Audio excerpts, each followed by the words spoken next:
A gente segue aqui com as notícias da metrópole, porque a Câmara de Campinas esteve presente no lançamento da campanha de prevenção às drogas para as mulheres. Confira. A Câmara Municipal esteve presente na Prefeitura de Campinas junto com a Coordenadoria de Prevenção ao Uso de Drogas para o lançamento da campanha Um Olhar de Autocuidado de Mulher para Mulher, voltada ao combate e prevenção ao uso de substâncias psicoativas entre mulheres. Fundamental, né? Os dados estatísticos demonstram assim o aumento significativo do número de mulheres que fazem uso e abuso de substâncias psicoativas, principalmente o álcool, né? O alcoolismo feminino tem crescido muito, mas além do álcool, a gente percebe também um aumento do consumo de medicamentos, seja as anfetaminas, né, para regime, para emagrecer, e também os antidepressivos, né, que é consequência desse mundo estressante que a gente vive aí, né? Muita ansiedade, depressão cada vez mais frequente.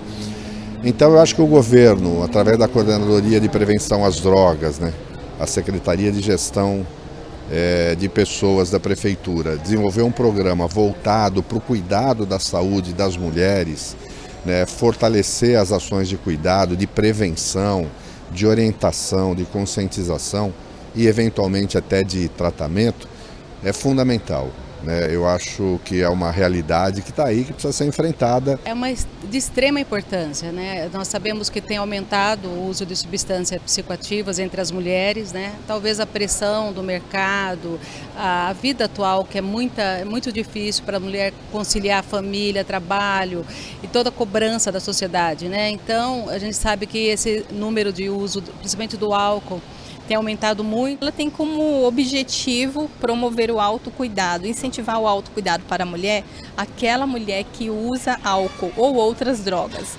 Nós sabemos o efeito negativo das drogas em qualquer ser humano, ainda mais na mulher. Então, essa campanha visa conscientizar sobre o combate ao uso de álcool e outras drogas e também divulgar uma relação de atividades que nós faremos nos territórios. O objetivo é promover a informação a respeito sobre o uso abusivo de drogas lícitas e ilícitas, buscando orientar a população dos malefícios do uso de entorpecentes. A Fiocruz aponta o uso das drogas como um dos principais fatores de risco de morte e problemas psicológicos entre os usuários. Essa campanha vai até as escolas, ONGs, igrejas. A gente vai buscar essas mulheres no território delas, principalmente a que estão mais distante, né, em situação de vulnerabilidade. Essas precisam de ajuda, de saber que existe tratamento e tratamento gratuito. O foco é identificar as mulheres afetadas e proporcionar suporte para ajudá-las a cuidar de si mesmas, promovendo a saúde. Tudo aquilo que for feito para melhorar e não só para cuidar daquelas que já estão fazendo isso, mas também para prevenir, né, que elas não entrem, é muito importante para toda a sociedade, principalmente para a família, né? Eu tive experiência durante 12 anos no Conselho Tutelar com mulheres dependentes químicas. E a gente viu o sofrimento dos filhos, né, delas e dos filhos. Então, mais importante do que cuidar daquelas que estão já fazendo uso de psicoativas, também cuidarmos para que elas não comecem a usar, as nossas jovens, as nossas mulheres não comecem a fazer o uso de substância. Uma situação que antes era muito na figura masculina, né, o uso de álcool e outras drogas, hoje tem afetado também as mulheres.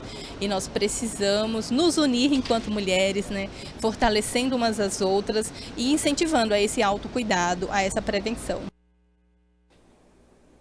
A Casa de Cultura Fazenda Roseira é uma conquista do movimento negro e do movimento popular, sendo uma referência agregadora da cultura afro-brasileira dentro da cidade de Campinas. E agora ela faz parte dos melhores roteiros do estado ligados à cultura afro-brasileira.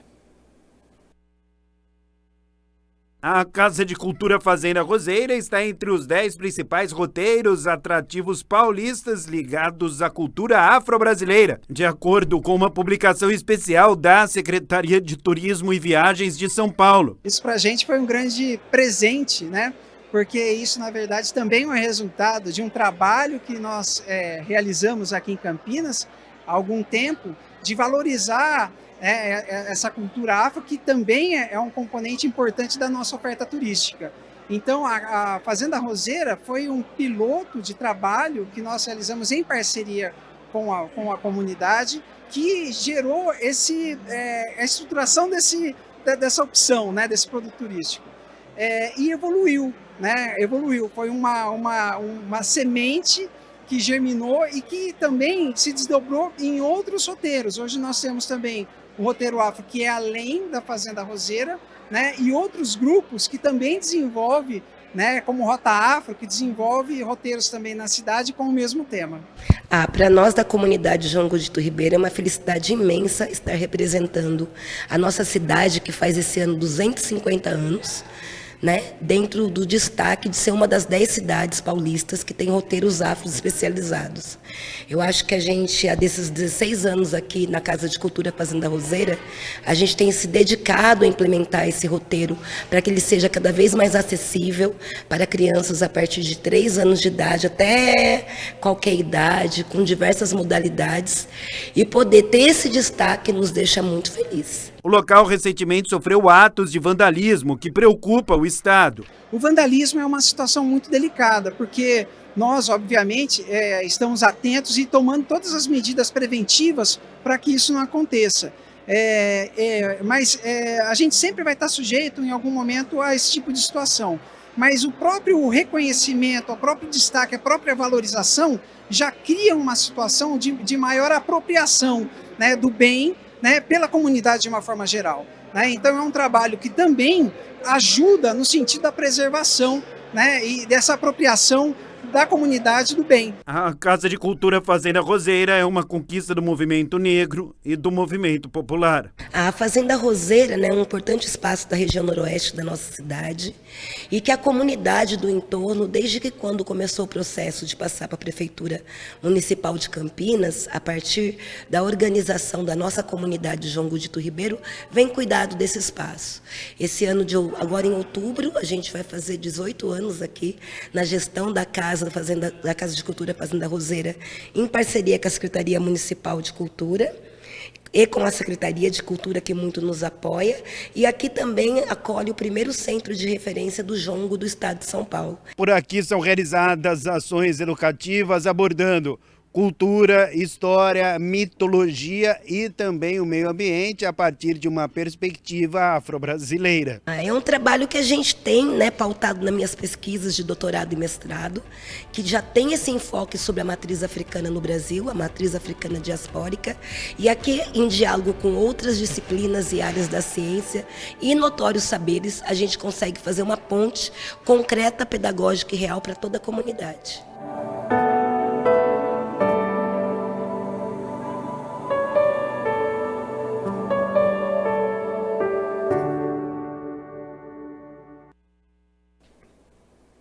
A galeria do Instituto de Artes da Unicamp é sede até o dia 10 de maio das exposições Rostos e Ruas e também Rememória.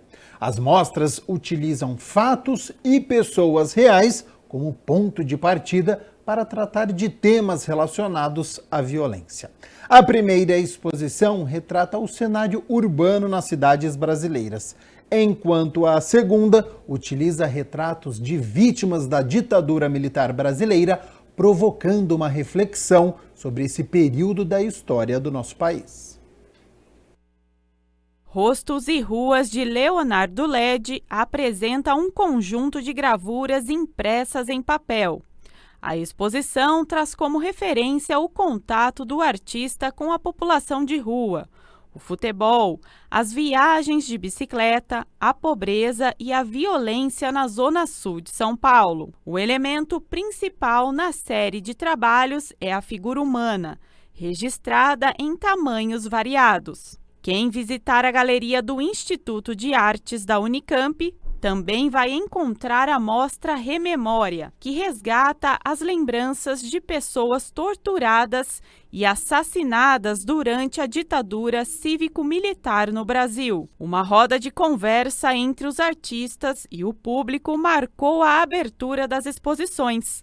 O evento foi coordenado pelo professor do Departamento de Artes Plásticas da universidade. Bom, o objetivo da galeria é difundir a arte de um modo geral, né, porque está ligado inclusive ao Instituto de Artes, né, da Unicamp. Então é uma maneira de divulgar e participar para toda a comunidade interna da Unicamp e externa também, né. Nós da comissão decidimos mostrar essas duas exposições juntas, porque tem muito a ver, principalmente relacionado à questão da técnica, né, do uso da xilogravura, tanto xilomóvel pelo próprio nome, né, usa a técnica de xilogravura, e o Leonardo Ledi também tem uns desenhos, umas coisas, mas o grosso mesmo são xilogravuras de grandes formatos, né? As 8 gravuras do Rememória foram produzidas em colaboração entre os artistas do Xilomóvel Ateliê Itinerante, o artista plástico Ciro Yoshihashi e os participantes das oficinas livres promovidas pelo projeto. Criado em 2009, o Xilomóvel surgiu com uma proposta educativa: ensinar a xilogravura de forma gratuita para a população. Até o momento, o projeto já passou por mais de 60 cidades brasileiras, atendendo 7.000 pessoas. Esse nome xilomóvel vem de uma possibilidade itinerante. Então a gente tem um carro grande, que é uma Veraneio, 1976, e a gente tem... os equipamentos, eles são todos portáteis. Então a gente tem uma prensa pequena, mesa dobrável, todas as ferramentas, e o que a gente faz é montar esse ateliê em diversos lugares. Então, às vezes, espaços institucionais, né, fechados, às vezes espaços abertos, assim, praças, parques. Ao mesmo tempo que a pessoa tinha oportunidade ali de aprender o que era xilogravura, entender o que é isso, fazendo, né, gravando junto com a gente também trazia esse assunto, né? O que vocês estão retratando? Essas pessoas são pessoas que foram mortas na ditadura e tal, e aí esse ambiente de ateliê, que é um ambiente que a gente conversa sobre trabalho, mas que a gente também bate papo, virou um espaço para conversar sobre esses assuntos. Os retratos, divididos em 3 tons, vão surgindo na parede, resgatando assim a história. E o que a gente queria era trazer a memória dessa pessoa, por isso esse nome Rememória, né? São fotos da época, né, das pessoas, algumas são fotos de documentos, outras são fotos de, enfim, tem uma aí que é uma foto de um batizado, que a gente recortou um pedaço, porque é difícil encontrar retratos muitas vezes dessas pessoas, né? Essas 8 figuras que estão retratadas aqui, elas têm uma história, né, cada qual em cada lugar desse país, e foram escolhidas de alguma forma a reconstruir, né, o cotidiano e a cena daqueles anos de luta, né? Que tem uma rua que homenageia a Alceri aqui. Ela era uma operária negra de uma indústria metalúrgica de parafusos, e cujo crime na época foi classificado como participar de uma peça que encenava uma música do Chico Buarque, Pedro Pedreira. Aí ela teve que cair na clandestinidade e depois foi assassinada. E toda a exposição ganha um toque especial com o vídeo do artista e cineasta chileno José Miguel Neira. Os trabalhos dele têm muito a ver com a ditadura no Chile. E quando ele soube que a gente ia fazer esse trabalho, ele quis vir para registrar. Então o vídeo traz imagens das gravuras sendo feitas, né, lá no prédio do ciclo básico, e depois ele fez essa montagem com esse som e as imagens aparecendo, que traz uma ideia de, por isso que está projetado no chão também, de uma escavação, né? Como se a gente estivesse reescavando a memória dessas pessoas, a memória desse acontecimento, né? E ele pediu que a gente guardasse as lascas de madeira que saíam. Então essas lascas de madeira que estão ao redor do vídeo são as lascas que saíram dessas matrizes que estão aqui, que foram retiradas pelas pessoas que trabalharam junto com a gente, né? Inspirada nos conceitos de memória, verdade, justiça e desinformação, Rememória chega justamente em 2024, quando em março completaram-se 60 anos do golpe. Muita gente jovem que não tem nenhuma ideia do que era isso. E aí fica essa ideia assim, de que houve uma ditadura no Brasil, que foi terrível, ou às vezes pessoas falando, não foi bem assim e tal, né? Essa coisa meio um pouco negacionista do que aconteceu nessa época, né? E é sempre uma boa ideia lembrar desse tipo de coisa, mas eu acho que esse é um momento importante porque se a gente deixa escapar isso pelos dedos, essa memória realmente pode desaparecer. Pedro Pedreiro, pedreiro, esperando. Pedro Pedreiro, pedreiro, esperando. Pedro Pedreiro, pedreiro, esperando o trem. E já vem, que já vem, que já vem, que já vem, que já vem, que já vem, que já vem, que já vem, que já vem, que já vem, que já vem, que já vem. Meio-dia mais 29 minutos, muito obrigado pela sua companhia, pela sua audiência, estamos ao vivo nesta terça-feira e olha só, a Câmara de Campinas estará fechada amanhã, quarta-feira, 1º de maio, feriado nacional, Dia do Trabalho, estabelecido por lei federal. Portanto, a próxima reunião ordinária acontece na segunda-feira, dia 6 de maio, que será a 25ª do ano, a partir das 6 horas da tarde. O Legislativo Campineiro reabre ao público normalmente às 9 horas da manhã desta quinta-feira, dia 2 de maio.